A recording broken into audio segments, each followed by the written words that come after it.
तो जब दो क्वांटिटी को आप डिवाइड कर रहे हो आपस में, तो मान लो z equal to a by b लिखे, ये पहला एक दूसरा था, तो फाइनल जो रिजल्ट आता है वो हम डायरेक्ट आपको रिजल्ट बता रहे हैं, फाइनल क्वांटिटी का रिलेटिव एरर बाकी दोनों क्वांटिटी के रिलेटिव एरर के सम के इक्वल होता है। तो आप बोलेगा ये तो अभी अभी आपने प्रोडक्ट में बताया है।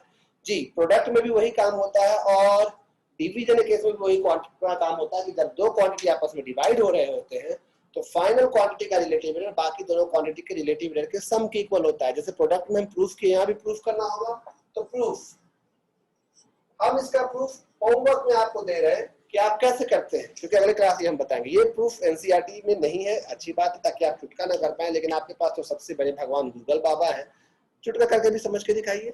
एक हम काम दिए हैं आपको डिवीजन का, अभी रिजल्ट यूज करके हम सवाल प्रैक्टिस करवाने जा रहे हैं, तो ये आपको हम फिर से बोलने जा रहे हैं।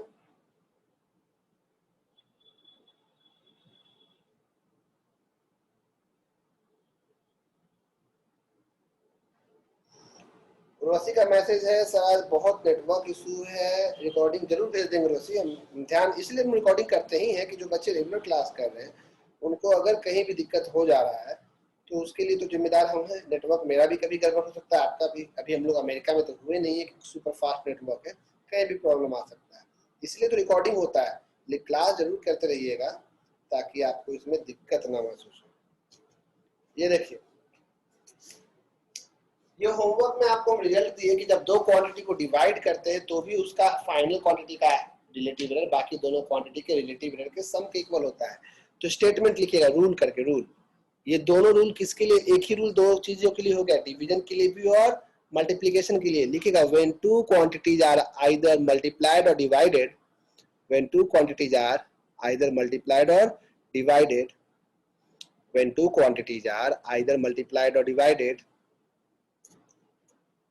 the relative error when two quantities are either multiplied or divided, the relative error of the final quantity will be equal to, the relative error of the final quantity will be equal to the sum of the relative errors of the individual quantities, equal to the sum of the relative errors will be equal to the sum of the relative errors. Saanvi repeat करेंगे हम, when two quantities are either multiplied or divided। जब भी आप hand raise करते हैं हम इसका मतलब समझते हैं कि हमको रिपीट करना है, अगर कोई और बात हो तो आप कंटिन्यू रखेंगे हाथ उठाया हुआ। when two quantities are either multiplied or divided, the relative error of the final quantity, शायद यही लिखवाए थे, will be equal to the sum of the relative errors of the individual quantities, will be equal to the sum of the relative errors of the individual quantities।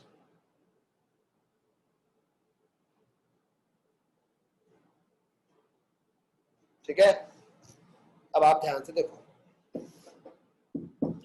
Division वाला भैया आप लिख लोगे, जरूर ध्यान से लिख लोगे। अब आपको हम एक सवाल दे रहे हैं, आप सबके लिए चैलेंज सवाल, नॉर्मल सवाल जो अभी हम सिखाए उसी पे है।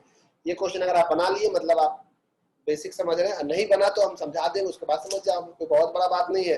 कभी भी किसी भी केस में अपने आप को नीचे नहीं दिखाना है, चाहे आपको कुछ नहीं आ रहा हो, हमेशा पॉजिटिव थॉट रखिए।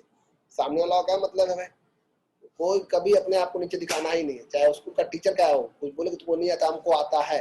आप नहीं समझ पा रहे हैं मेरी बात, हम तो बताना चाह रहे हैं। खैर, आपके मैसेज जो आ रहे हैं वो हम देख ले रहे हैं। खुशी कुछ बोलना चाह रही है शायद।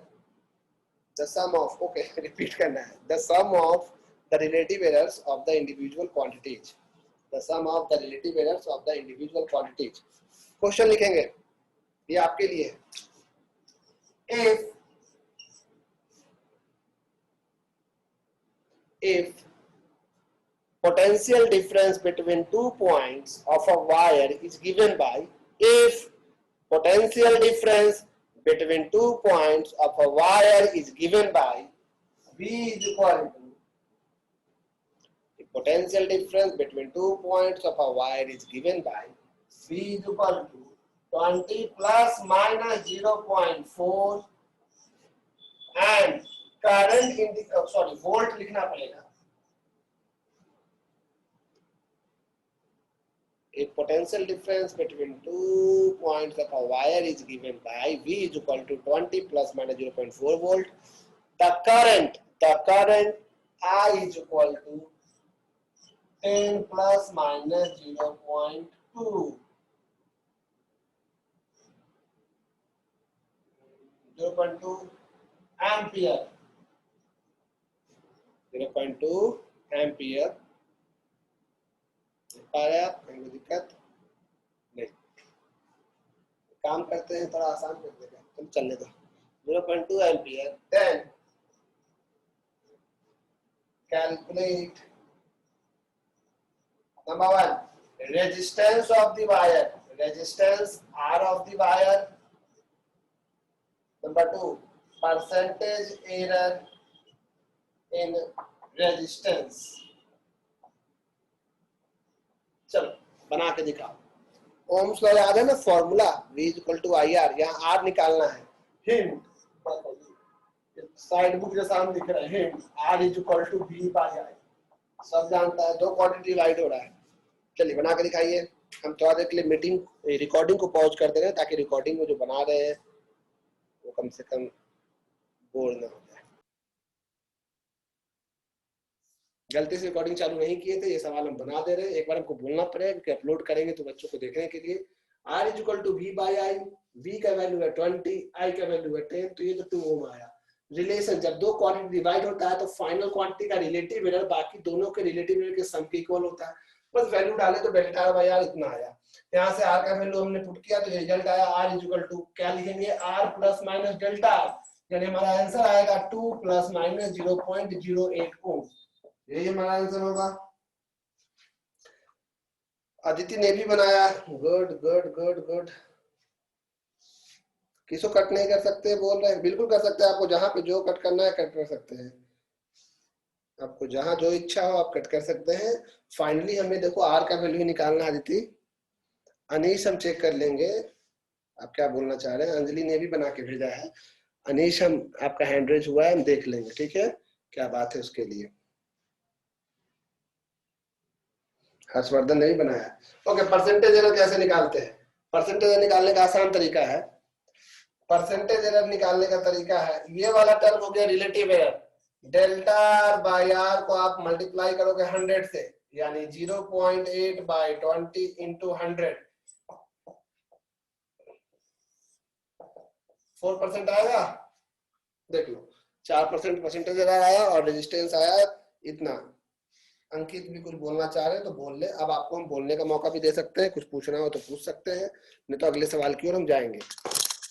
आपने सिर्फ प्रोडक्ट सीखा है, डिवीजन सीखा, ज़्यादा कुछ आप सीखे नहीं है। और हम भी क्लास अभी कम कम ही बता रहे हैं ताकि आप धीरे धीरे सीखे। किसी को कुछ बोलना है तो बोल सकते हैं। अनीश को कुछ बोलना था शायद। पीयूष ने भी भेजा है, गुड पीयूष। देख लो भाई, कुछ कैलकुलेशन मेरा भी कहीं कुछ गलती की हो तो वो टोक देना। अनीश कुमार सिंह कुछ बोलना चाह रहे थे आप? समझ अब समझ आ गया। Okay good good good good, होता है ऐसा।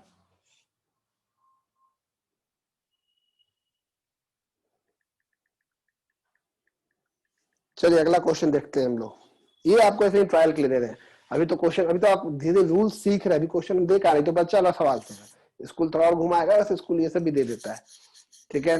तो अब हम दे रहे हैं जो अगला क्वेश्चन, आपको उसमें सुपर फास्ट होना है। क्यों फास्ट होना है? क्योंकि ये सवाल कॉम्पिटिटिव है लेकिन आपके लेवल का है।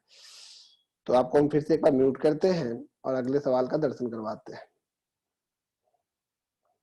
स्क्रीन शेयर कर रहे हैं, आप देख पा रहे होंगे कि स्क्रीन आपके पास शेयर हो चुका है। बस सिक्योरिटी पर्पस से इसको हटाते हैं। ओके, यहीं पे तो है ये। देखिए ये क्वेश्चन 2012 में आया है, आप देख रहे हैं। सबसे पहला क्वेश्चन 2012। पहले जी मेंस को AIEEE कहा जाता था, all India engineering entrance exam, उसका ये सवाल है 2012 का। तो आप क्वेश्चन देख रहे हैं, बताइए इसमें से कौन सा सही होगा। आप बोल सकते हैं, बना के भेजना भी होगा, बना तो भेज सकते हैं आप। Resistance of a wire is obtained by measuring the current flowing in it. and the voltage difference applied across it. If the percentage error in the measurement of the current and the voltage difference are 3% each, then error in the value of resistance of the wire is. 2012 में अगर आप engineering का अच्छे colleges के लिए exam दे रहे होते तो आप क्या लिखते?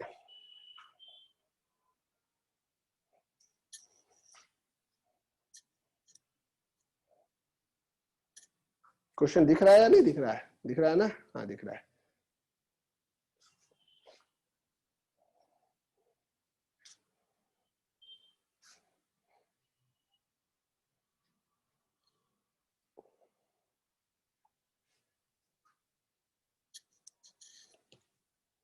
क्वेश्चन नंबर पहला स्क्रीन पे आपको दिख रहा होगा, उसकी बात कर रहे हैं हम.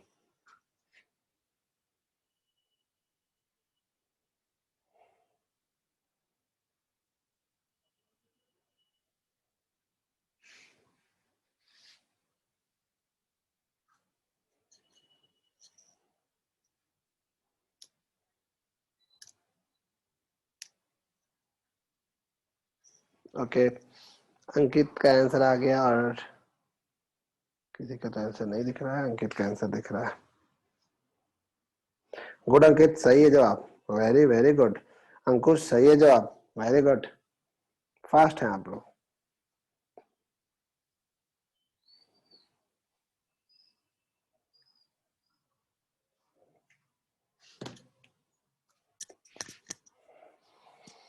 चलिए, तो मेरे ख्याल से आपको स्क्रीन अगर हम हटाएंगे तो कोई दिक्कत तो नहीं होना चाहिए.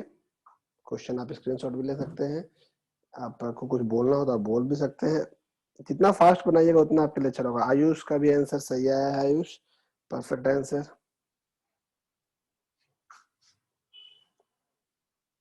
देखिए, हम आपको इसको बनाने का तरीका सिखा रहे हैं. ऐसा सवाल आपको एनसीईआरटी में भी खूब मिल जाएगा. ये आप ध्यान से सीखेंगे. अगर इतना आप सीख रहे हैं तो आगे आपको हम बढ़ा सकते हैं. होमवर्क क्या है ध्यान रखिएगा, प्रोडक्ट वाला. अभी आपको हम पावर वाला बताए नहीं है, वही बताना बाकी है. तो आज ही बताने का मन था मेरा, लेकिन चलो देखो काफी देर हम रुक गए. ये देखिए, यहाँ पे सवाल ये है कि रेजिस्टेंस का परसेंटेज निकालना है और दिया हुआ है किसका परसेंटेज पता है? परसेंटेज दिया हुआ है करंट का भी और रेजिस्टेंस का भी. गिवन क्या क्या है? गिवन क्या क्या दिया हुआ है? गिवन दिया हुआ है percentage error of R is equal to 3%, और दूसरा दिया हुआ है percentage error of current I, ये भी 3%. आप नहीं, सॉरी, वी. परसेंटेज एरर का मतलब क्या होता है कि delta V by V into 100 का वैल्यू दिया हुआ है 3%. परसेंटेज एरर ऑफ आई का मतलब क्या है? क्या दिया हुआ है? परसेंटेज एरर का मतलब होता है delta I by I into 100 का वैल्यू दिया हुआ है 3. ये दोनों सेम ही दिया हुआ है. अब देखो, रेजिस्टेंस का फॉर्मूला होता है वी बाई आई. तो delta R by R is equal to delta V by V plus delta I by I. अगर हम सबको मल्टीप्लाई कर दे 100 से दोनों साइड तो कोई फर्क नहीं पड़ेगा. हर टर्म को अगर सेम क्वांटिटी से अगर आप मल्टीप्लाई करते हो तो कोई फर्क नहीं पड़ता. ये क्या बन गया? ये बन गया मल्टीप्लाई करने पे ये बन गया परसेंटेज एरर इन आर. ये क्या हो गया? ये हो गया परसेंटेज एरर इन वोल्टेज जो कि 3 है, प्लस ये है परसेंटेज एरर इन करंट जो कि 3 है. आंसर हो गया 6%. Percentage error equal to 6%. काफी लोग बनाकर भेज भी चुके हैं. रुद्रा वशिष्ठा समझ गए आप या नहीं? गुड. कुशाग्र बना के डिलीट कर दिया यार. कामरान आंसर सही लिखे हो.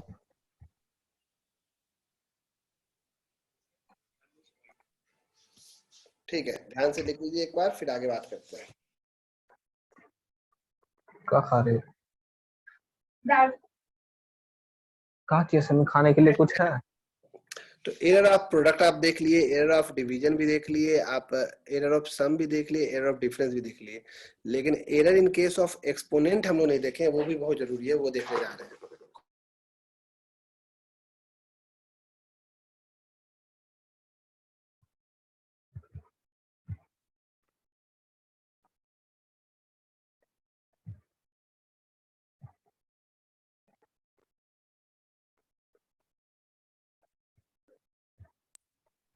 हाँ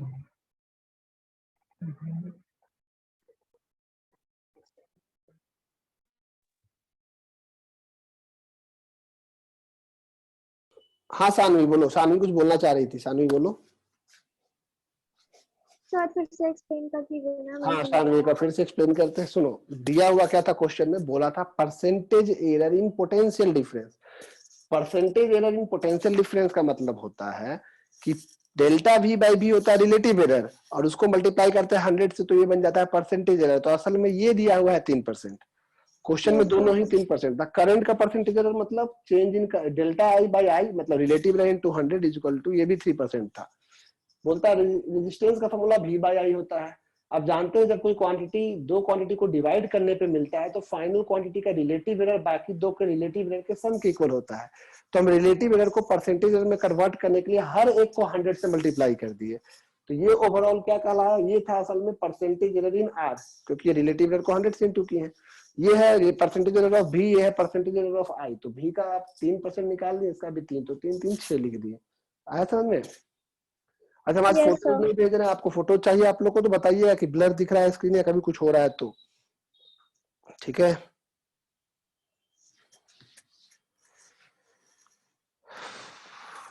अच्छा ओके ठीक है। अब देखिए एक्सपोनेंट के केस में जब पावर हो जाता है तो कैसे काम करता है। अगर पावर आ जाए, आप बोलिएगा नहीं, आपको अनम्यूट अभी करने का ऑप्शन हम बंद कर ही देते हैं। घर ही ऑफ हो गया, बताओ। दुनिया में हर चीज चार्ज करना पड़ता है। अभी टाइम देख रहे हैं यहाँ पे, तुमको लैपटॉप पे देखना पड़ा, घर ही ऑफ हो जाता है। मोबाइल में 4:08 हो गया, क्योंकि मैं अगला क्लास है ना, अगला क्लास का टाइम 4:15 से रखे, तो उसका भी ख्याल रखना पड़ेगा। ऑफलाइन तो है नहीं कि बच्चा देख रहा है कि भैया कहीं बिजी है, वो तो टाइम पे ऐड होगा, हम नहीं अवेलेबल रहेंगे तो दिक्कत हो जाएगी। सुनिए, नेक्स्ट है जो कि लास्ट ही है, अभी आपको प्रूफ करना है, वो वाला ध्यान रखिएगा जो होमवर्क दिए हैं। एक्सपोनेंट के केस में, एक्सपोनेंट के मतलब पावर के केस में, जैसे मान लो कोई क्वांटिटी है z is equal to A square, z is equal to क्या लिखा हुआ है, मान लो a square, z is equal to लिखा है a स्क्वायर। a स्क्वायर का मतलब क्या, आप समझ सकते हो कि असल में ये a इंटू ए है। z क्या है बताओ, a इंटू ए, तभी तो a स्क्वायर है। इसका मतलब कि इस क्वांटिटी का असल में ये दो क्वांटिटी मल्टीप्लाई होके मिल रहा है। तो हम कैसे लिखेंगे इसको, जब मल्टीप्लाई भी लिखा तो हम लिखेंगे delta Z by Z is equal to, दो क्वांटिटी मल्टीप्लाई हुआ, delta A by A plus delta A by A, in short delta Z by Z is equal to 2 times of delta A by A. तो rule क्या बन गया कि जब भी कोई क्वांटिटी के ऊपर कोई पावर रहेगा तो फाइनल क्वांटिटी का relative error is equal to उस क्वांटिटी का रिलेटिव एरर इनटू जो भी पावर का टर्म है वो। समझ में आया? हम फिर से समझाते हैं।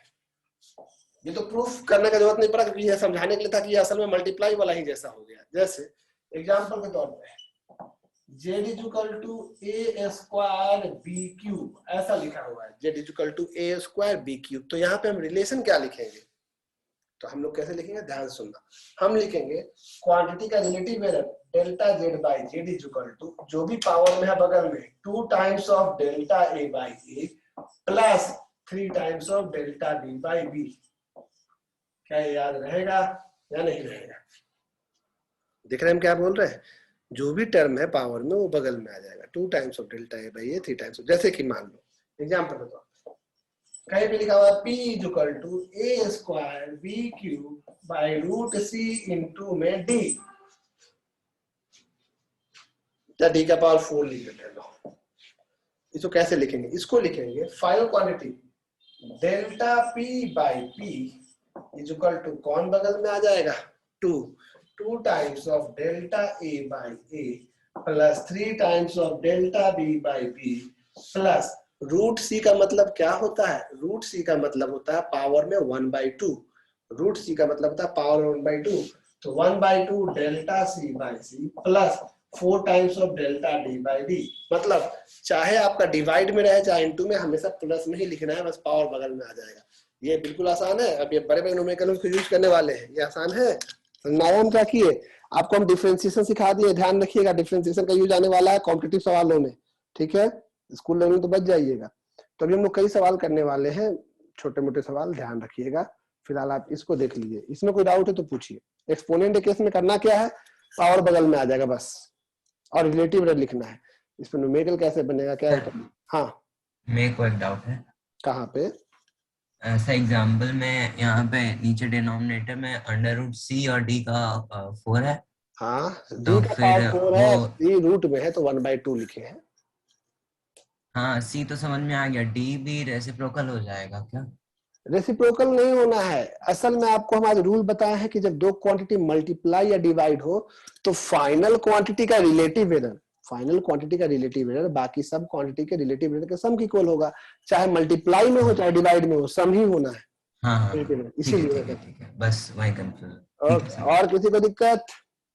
तो आज का क्लास हम सर यही, इसको हाँ फोटो भेज दीजिएगा ना। ओके अभी भेज देते हैं। शानू 1 मिनट, देखो बोर्ड भी एक सेलिब्रिटी फील करता है अपने आप को। तुम लोग कहाँ हो आजकल? 1 मिनट 1 मिनट, सेलिब्रिटी बोर्ड आ गया, सेलिब्रिटी बोर्ड चला गया। ये हम लोग अगले क्लास मिलेंगे सैटरडे के दिन। अगर मान लो सैटरडे को हम क्लास को गलती से कहीं बिजी रहे अगर, तो हम संडे शिफ्ट करेंगे। आपका क्लास ट्यूसडे थर्सडे सैटरडे है 3 से 4, पता है ना टाइमिंग? उसी टाइम, उस टाइम में कुछ और कहीं बिजी ना रहे। और आज हम देखेंगे कितने लोग, मतलब बहुत सारे लोग साइंस भी नहीं ले पाए, वो पहले से ही जुड़े हुए थे, कुछ लोग गलती से जुड़े हुए रह गए, तो उन लोग को भी रिमूव करेंगे। कुछ लोग ज्वाइन करके क्लास नहीं कर पा रहे तो उन लोग को भी आज हम रिमूव करेंगे। जो क्लास नहीं कर रहे हैं उनको रिमूव करेंगे, क्योंकि हम लोग ग्रुप में करीब करीब कितने लोग हैं देखो आप, आपका ग्रुप फिजिक्स 11th ग्रुप, हाँ 48 पार्टिसिपेंट।